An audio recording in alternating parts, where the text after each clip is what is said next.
Secondary properties भी उतनी important है जितनी प्राइमरी प्रॉपर्टीज़ होती हैं फाइबर की। प्राइमरी प्रॉपर्टीज़ उनके केयर, उनके मेंटेनेंस, उनके बिहेवियर, उनके परफॉर्मेंस को दर्शाती हैं, और जो सेकेंडरी प्रॉपर्टीज़ होते हैं वो कंज्यूमर के सेटिस्फैक्शन के लिए ज़रूरी है। तो अगर मैं सेकेंडरी प्रॉपर्टीज़ में पहली प्रॉपर्टी की बात करूँ तो वो होती है फ़िज़िकल शेप। फ़िज़िकल शेप में क्या आता है? फाइबर का शेप। तो फाइबर की शेप में उसकी लेंथ आ जाती है, उसका सरफेस कॉन्टोर आ जाता है, मतलब उसका फिगरेशन कैसा है, उसका सरफेस कैसा है, ठीक है, और उसकी इरेगुलरिटीज़ आ जाती हैं, उसका क्रॉस सेक्शनल शेप आ जाता है, उसकी एक्चुअल लेंथ आ जाती है, उसकी विड्थ डायमेंशंस आ जाती हैं। अगर मैं बात करूँ डेंसिटी की, तो डेंसिटी होती क्या है? ये रिलेटिव वेट होता है फाइबर का एज़ कम्पेयर्ड विद वाटर, और आप इसको मास पर यूनिट वॉल्यूम भी बोल सकते हो। जो स्पेसिफिक ग्रेविटी होती है वो रिलेटिव वेट होता है पर यूनिट वॉल्यूम के अकॉर्डिंग, ठीक है, weight per unit volume. Now जो नायलॉन है, एक्रिलिक है, उनकी डेंसिटी लो होती है एंड वो लाइट होते हैं वेट में, वेयर एज कॉटन और रेयन जो होते हैं उनकी डेंसिटी हाई होती है। तो ये बेसिकली जो डेंसिटी है वो एब्जॉर्प्शन ऑफ वाटर से भी रिलेटेड है, कौन कितना पानी एब्जॉर्ब कर सकता है। अब नायलॉन और एक्रिलिक इतना पानी एब्जॉर्ब नहीं करते जितना कॉटन और रेयन कर लेता है। अगर मैं कलर की बात करूँ तो कलर भी एक सेकेंडरी प्रॉपर्टी है। नेचुरल फाइबर्स जो होते हैं वो वाइट या नियरली ब्लैक होते हैं कलर में। जो कॉटन फाइबर्स होते हैं वो क्रीमी ऑफ वाइट से ग्रे कलर तक वैरी करते हैं। वूल जो होती है उसमें off white to nearly black, और जो सिल्क होती है वो वाइट इन कलर होती है। जो मैनमेड फाइबर्स होते हैं वो प्योर वाइट हो सकते हैं। तो ये आपको ध्यान रखना है कि जो नेचुरल फाइबर्स हैं वो वाइट या नियरली ब्लैक कलर के होते हैं। जो कॉटन फाइबर्स हैं वो क्रीमी ऑफ वाइट से लेकर के ग्रे कलर के हो सकते हैं। जो वूल होती है वो नियरली ब्लैक होती है, white of white nearly black, and silk जो है वो वाइट होती है कलर में। और जो मैनमेड फाइबर्स हैं वो प्योर वाइट कलर के होते हैं, may be pure white colour के हो सकते हैं। अगर मैं लस्टर की बात करूँ तो ये ग्लॉस या शाइन होती है, चमक होती है जो एक फाइबर प्रोजेस करता है। दैट इज़ की अमाउंट ऑफ लाइट रिफ्लेक्टेड, जैसे कोई रोशनी एक फैब्रिक पे पड़ती है तो उस टाइम पे उस फैब्रिक से जो लाइट रिफ्लेक्ट हो रही है जिससे वो चमक रहा है, जो शाइन उस पर दिख रही है, वो उसका लस्टर है। और सिल्क जो होता है उसका हाई लस्टर होता है, और जो कॉटन होता है उसका लो लस्टर होता है।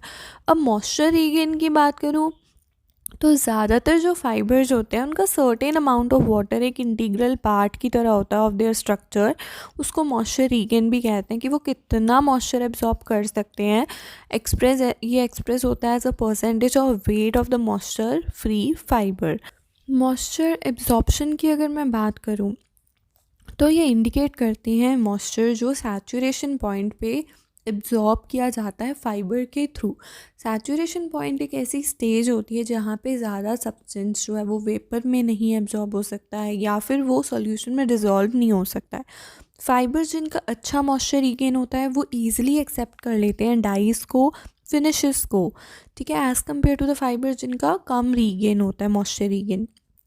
अब जो रेयन है उसका कम वेट स्ट्रेंथ है, वाइल जो कॉटन है उसकी हाई वेट स्ट्रेंथ होती है क्योंकि वो एब्जॉर्ब जल्दी कर लेता है वाटर को। Fibres with no regain will wash and dry quickly. और फाइबर्स जिनमें कोई रीगेन ही नहीं होता है, जिनमें मॉइस्चर ज़्यादा बैठता नहीं है या पानी ज़्यादा एब्जॉर्ब नहीं होता है, वो बहुत ईजिली वॉश हो जाते हैं और सूख भी जाते हैं। अब इलास्टिक रिकवरी और इलोंगेशन की बात करूँ तो अमाउंट ऑफ स्ट्रेच है ये या एक्सटेंशन है, कितना हमने खींचा फाइबर को, कितना फाइबर इलोंगेशन एक्सेप्ट कर सकता है। तो ब्रेकिंग इलोंगेशन जो होती है वो अमाउंट ऑफ स्ट्रेच होती है एक फाइबर की undergoes to the point where it breaks. तो इलोंगेशन, ब्रेकिंग इलोंगेशन क्या होता है? जब हम एक्सपेरिमेंट्स भी करते होते हैं हमारी टेक्सटाइल्स की लैब में, जब आप ग्रेजुएशन या पोस्ट ग्रेजुएशन करोगे तो इलोंगेशन ब्रेकिंग स्ट्रेंथ देखने के लिए हम क्या करते हैं, फाइबर को दोनों साइड से खींचते हैं मशीन के थ्रू, और जिस पॉइंट पे आकर के मीटर में वो रीडिंग चलती रहती है, जिस पॉइंट पे आकर के वो ब्रेक होता है वो उसका ब्रेकिंग इलोंगेशन पॉइंट होता है, ठीक है, उसकी ब्रेकिंग स्ट्रेंथ होती है। तो ब्रेकिंग इलोंगेशन क्या है? ये अमाउंट ऑफ स्ट्रेच है जो एक फाइबर अंडरगो करता है टू द पॉइंट जहाँ पे वो ब्रेक हो रहा है। इलास्टिक रिकवरी इंडिकेट करती है percentage of return. Elastic recovery में क्या होता है, वो फाइबर टूटता नहीं है, वापस अपनी सेम पोजीशन पे आ जाता है। तो ये इंडिकेट करता है कि रिटर्न का परसेंटेज कितना है from elongation to the original length. अगर मैं रेजिलेंसी की बात करूँ तो ये एबिलिटी होती है फाइबर की वापस अपनी नॉर्मल शेप में आने की, कंप्रेशन के बाद, बेंडिंग के बाद, क्रीजिंग के बाद या सिमिलर डिफॉर्मेशन होने के बाद। अब हमारे पास में एक ही प्रॉपर्टी रह गई है, flammability and other thermal reactions. तो कौन सा फाइबर कितनी जल्दी आग पकड़ेगा, किसको कितना टाइम लगेगा, वो भी उसकी सेकेंडरी प्रॉपर्टी में आ जाता है।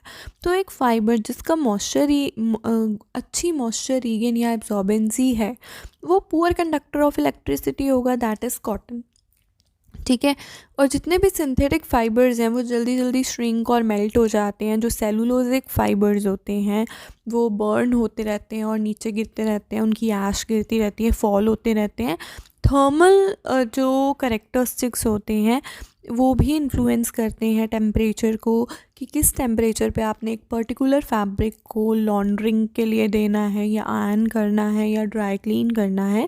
जो मॉलिक्यूल्स जिनके अंदर fibres molecules with in fibres के अंदर जो मॉलिक्यूल्स होते हैं वो आपस में पैरेलल होते हैं टू ईच अदर।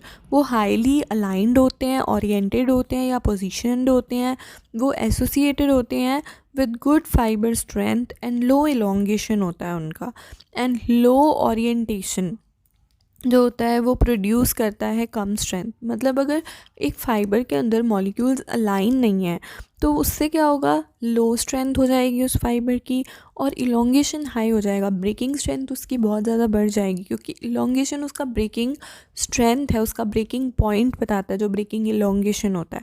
तो अगर उसका हाई इलोंगेशन है तो वो जल्दी टूटेगा, लो इलोंगेशन है तो वो बहुत ही कम ब्रेक होगा।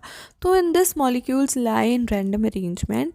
तो बेसिकली क्या होता है, जब हम फ्लेमेबिलिटी, थर्मल रिएक्शंस की बात कर रहे हैं तो वो तो एक अलग सेकेंडरी पॉइंट है, बट जब आप मॉलिक्यूल्स की बात कर रहे हो तो मॉलिक्यूल्स का अरेंजमेंट जो है वो भी इम्पॉर्टेंट होता है। वो इम्पॉर्टेंट किस लिए होता है, वो इलोंगेशन के रेफरेंस से इम्पॉर्टेंट है, वो स्ट्रेंथ के रेफरेंस से इम्पॉर्टेंट है।